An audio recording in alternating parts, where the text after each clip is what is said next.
நான் எப்பவோ ஒரு காலத்துல செஞ்ச தப்பையே சொல்லி சொல்லி என்னை ரொம்ப வேதனைப்படுத்துறாங்க, என்னை குற்றப்படுத்திட்டே இருக்கிறாங்க அப்படின்னு சொல்லி கவலைப்பட்டுட்டு இருக்கீங்களா?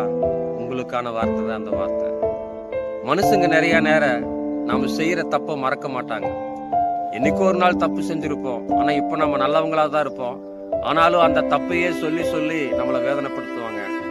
ஆனா ஆண்டவராகிய இயேசு கிறிஸ்து நம்ம எப்பவோ செஞ்ச தப்பா இருக்கலாம், இல்ல இன்னைக்கு செஞ்ச தப்பா இருக்கலாம், எதுவாக இருந்தாலும் அவர் மன்னிக்கிற தெய்வம். வசனம் சொல்லுது, மேற்குக்கு கிழக்குக்கு எவ்வளவு தூரமோ அவ்வளவு தூரம் உன் பாவத்தை உன்னை விட்டு விலக்கி இருக்கிறேன்னு சொல்லுகிறார்.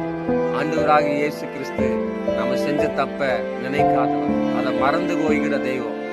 அவருடைய சமூகத்துல நம்முடைய பாவத்தை அறிக்கையிட்டா அப்பவே நமக்கு மன்னிப்பு கொடுத்து நமக்குரிய நல்ல வாழ்க்கையையும் அவர் கொடுக்கிறவரா இருக்கிறார். ஆகவே வாழ்க்கை ஒரு அழகுள்ள வாழ்க்கையாய் மாறும். கர்த்தர் உங்களை ஆசீர்வதிப்பார். God bless you.